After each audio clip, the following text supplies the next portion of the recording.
Adaptasi Pi terhadap Stellar Consensus Protocol, SCP. Algoritma konsensus Pi dibangun di atas SCP.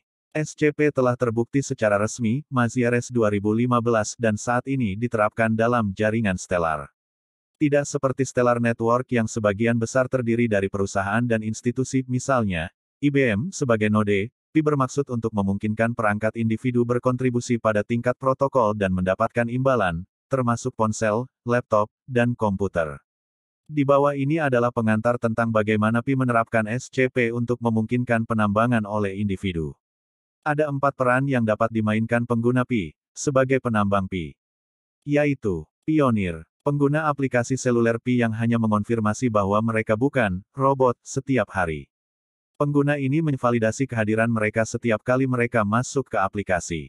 Mereka juga dapat membuka aplikasi untuk meminta transaksi, misalnya melakukan pembayaran dalam Pi ke pionir lain. Kontributor, pengguna aplikasi seluler Pi yang berkontribusi dengan memberikan daftar pionir yang dia kenal dan percayai. Secara agregat, kontributor Pi akan membuat grafik kepercayaan global. Duta besar, pengguna aplikasi seluler Pi yang memperkenalkan pengguna lain ke jaringan Pi. Node, pengguna yang merupakan perintis, kontributor yang menggunakan aplikasi seluler Pi, dan juga menjalankan perangkat lunak simpul Pi di komputer desktop atau laptop mereka. Perangkat lunak simpul Pi adalah perangkat lunak yang menjalankan algoritma inti SCP, dengan mempertimbangkan informasi grafik kepercayaan yang disediakan oleh kontributor. Seorang pengguna dapat memainkan lebih dari satu peran di atas. Semua peran diperlukan, sehingga semua peran diberi hadiah Pi yang baru dicetak setiap hari selama mereka berpartisipasi dan berkontribusi selama hari tersebut. Dalam definisi longgar tentang penambang, sebagai pengguna yang menerima mata uang yang baru dicetak sebagai hadiah atas kontribusi, keempat peran tersebut dianggap sebagai penambang Pi. Kami mendefinisikan menambang lebih luas daripada arti tradisionalnya yang disamakan dengan mengeksekusi bukti algoritma konsensus kerja seperti di Bitcoin atau Ethereum. Pertama-tama, kami perlu menekankan bahwa perangkat lunak Pi node belum dirilis. Jadi bagian ini lebih ditawarkan sebagai desain arsitektural dan sebagai permintaan untuk meminta komentar dari komunitas teknis. Perangkat lunak ini akan sepenuhnya open source dan juga akan sangat bergantung pada Stellar Core yang juga merupakan perangkat lunak open source, tersedia di sini. Artinya, siapapun di komunitas akan dapat membaca, berkomentar, dan mengusulkan perbaikan. Di bawah ini adalah perubahan yang diusulkan Pi ke SCP untuk mengaktifkan penambangan oleh perangkat individu. Node. Untuk keterbacaan, kami mendefinisikan sebagai node yang terhubung dengan benar menjadi apa yang dirujuk kertas SCP sebagai node utuh. Juga, untuk keterbacaan, kami mendefinisikan sebagai jaringan Pi utama menjadi himpunan semua node utuh di jaringan Pi. Tugas utama setiap node harus dikonfigurasi agar terhubung dengan benar ke jaringan Pi utama. Secara intuitif, node yang salah terhubung ke jaringan utama mirip dengan node Bitcoin yang tidak terhubung ke jaringan Bitcoin utama. Dalam istilah SCP, agar node dapat terhubung dengan benar berarti node ini harus memilih potongan quorum, sehingga semua quorum yang dihasilkan yang menyertakan node ini berpotongan dengan quorum jaringan yang ada. Lebih tepatnya, node Vn+1 terhubung dengan benar ke jaringan utama N dari N node yang sudah terhubung dengan benar, jika sistem yang dihasilkan N dari N+1 node menikmati persimpangan quorum. Dengan kata lain, N menikmati persimpangan quorum jika ada dua dari quorumnya yang berbagi sebuah simpul. Kontribusi utama Pi atas penyebaran konsensus stellar yang ada adalah bahwa ia memperkenalkan konsep grafik kepercayaan yang disediakan oleh kontributor Pi sebagai informasi yang dapat digunakan oleh simpul Pi ketika mereka menyiapkan konfigurasi mereka untuk terhubung ke jaringan Pi utama. Saat memilih potongan quorum mereka, node ini harus mempertimbangkan grafik kepercayaan yang disediakan oleh kontributor, termasuk lingkaran keamanan mereka sendiri. Untuk membantu dalam keputusan ini, kami bermaksud untuk menyediakan perangkat lunak analisis grafik tambahan untuk membantu pengguna yang menjalankan nodes untuk membuat keputusan yang terinformasi sebanyak mungkin. Output harian perangkat lunak ini akan mencakup daftar peringkat node yang diurutkan berdasarkan jaraknya dari node saat ini dalam grafik kepercayaan, daftar peringkat node berdasarkan analisis pagerang node dalam grafik kepercayaan. Daftar node yang dilaporkan oleh komunitas sebagai salah daftar node baru yang ingin bergabung dengan jaringan. Daftar artikel terbaru dari web tentang kata kunci, node Pi yang berperilaku tidak semestinya, dan kata kunci terkait lainnya, representasi visual dari node yang terdiri dari jaringan Pi mirip dengan yang ditampilkan di monitor Stellar Beat Quorum kode sumber. Penjelajah Quorum yang mirip dengan QuorumExplorer.com kode sumber. Alat simulasi seperti yang ada di monitor Stellar Beat Quorum yang menunjukkan dampak yang diharapkan terhadap konektivitas node ini ke jaringan Pi ketika konfigurasi node saat ini berubah. Masalah penelitian yang menarik untuk pekerjaan masa depan adalah mengembangkan algoritma yang dapat mempertimbangkan grafik kepercayaan dan menyarankan setiap node konfigurasi yang optimal, atau bahkan mengatur konfigurasi itu secara otomatis. Pada penerapan pertama jaringan Pi, sementara pengguna yang menjalankan node dapat memperbarui konfigurasi node mereka kapan saja, mereka akan diminta untuk mengonfirmasi konfigurasi mereka setiap hari dan diminta untuk memperbaruinya jika mereka mau.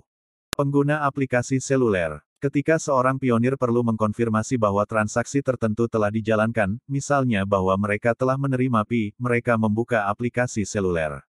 Pada titik itu, aplikasi seluler terhubung ke satu atau lebih node untuk menanyakan apakah transaksi telah dicatat di buku besar dan juga untuk mendapatkan nomor blok terbaru dan nilai hash dari blok itu. Jika pionir itu juga menjalankan node, aplikasi seluler akan terhubung ke node pionir itu sendiri. Jika pionir tidak menjalankan sebuah node, maka aplikasi terhubung ke beberapa node dan untuk memeriksa ulang informasi ini. Pelopor akan memiliki kemampuan untuk memilih node mana yang mereka inginkan untuk dihubungkan dengan aplikasi mereka. Namun untuk membuatnya sederhana bagi sebagian besar pengguna, aplikasi harus memiliki kumpulan node default yang wajar, misalnya sejumlah node yang paling dekat dengan pengguna berdasarkan grafik kepercayaan, bersama dengan pemilihan acak node yang tinggi pagerang. Imbalan penambangan. Properti indah dari algoritma SCP adalah algoritma ini lebih umum daripada blockchain. Ini mengoordinasikan konsensus di seluruh sistem node terdistribusi. Artinya, algoritma inti yang sama tidak hanya digunakan setiap beberapa detik untuk mencatat transaksi baru di blok baru, tetapi juga dapat digunakan untuk menjalankan komputasi yang lebih kompleks secara berkala. Misalnya, seminggu sekali, jaringan bintang menggunakannya untuk menghitung inflasi pada jaringan bintang dan mengalokasikan token yang baru dicetak secara proporsional ke semua pemegang koin bintang koin stellar disebut lumens. Dengan cara yang sama, jaringan Pi menggunakan SCP sekali sehari untuk menghitung distribusi Pi baru di seluruh jaringan di semua penambang Pi perintis, kontributor, duta besar, node, yang secara aktif berpartisipasi pada hari tertentu. Dengan kata lain, sebagai perbandingan, Bitcoin mengalokasikan hadiah penambangan di setiap blok dan memberikan semua hadiah kepada penambang yang cukup beruntung untuk dapat menyelesaikan tugas acak yang intensif secara komputasi. Hadiah dalam Bitcoin ini saat ini 12,5 Bitcoin, gelombang $40K, diberikan hanya kepada satu penambang setiap 10 menit. Ini membuatnya sangat tidak mungkin bagi penambang tertentu untuk mendapatkan hadiah.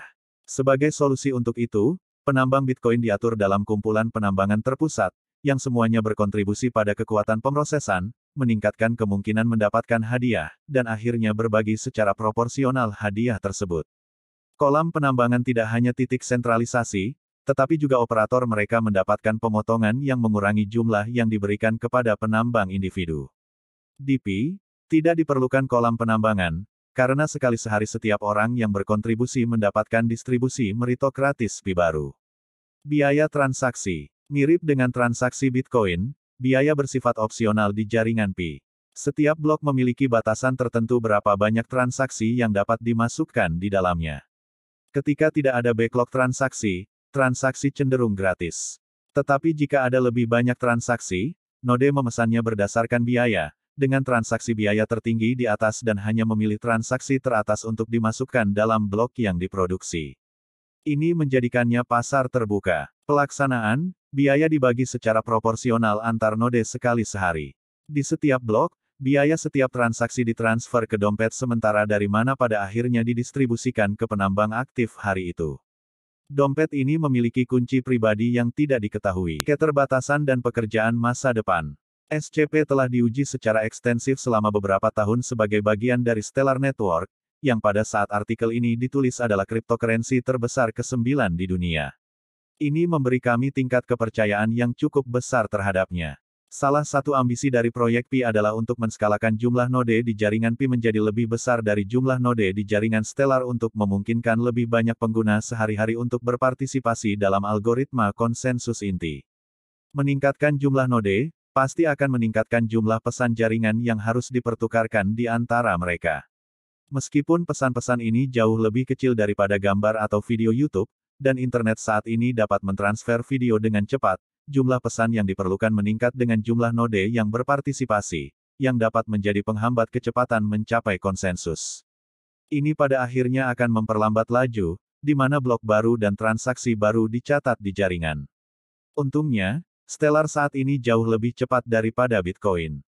Saat ini, Stellar dikalibrasi untuk menghasilkan blok baru setiap 3 hingga 5 detik, mampu mendukung ribuan transaksi per detik. Sebagai perbandingan, Bitcoin menghasilkan blok baru setiap 10 menit. Selain itu, karena kurangnya jaminan keamanan Bitcoin, blockchain Bitcoin terkadang dapat ditimpa dalam 1 jam pertama. Artinya, seorang pengguna Bitcoin harus menunggu sekitar 1 jam sebelum mereka dapat yakin bahwa suatu transaksi dianggap final.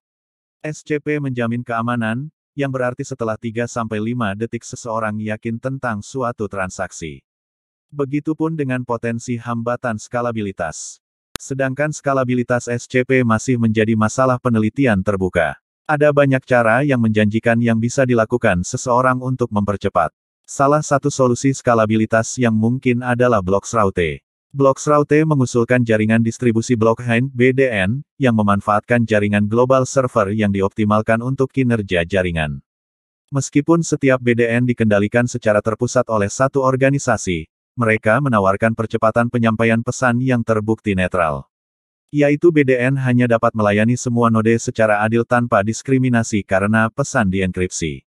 Ini berarti BDN tidak tahu dari mana asal pesan, kemana perginya, atau isinya.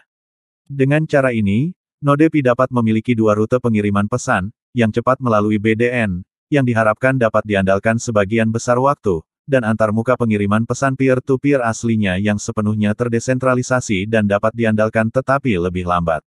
Intuisi dari ide ini samar-samar mirip dengan caching. Cache adalah tempat di mana komputer dapat mengakses data dengan sangat cepat, mempercepat komputasi rata-rata, tetapi tidak ada jaminan untuk selalu memiliki setiap informasi yang dibutuhkan. Ketika cache hilang, komputer melambat tetapi tidak ada bencana yang terjadi. Solusi lain dapat menggunakan pengakuan aman pesan multicast di jaringan peer-to-peer terbuka, Nicolosi dan Mazieres 2004 untuk mempercepat penyebaran pesan di antara rekan-rekan.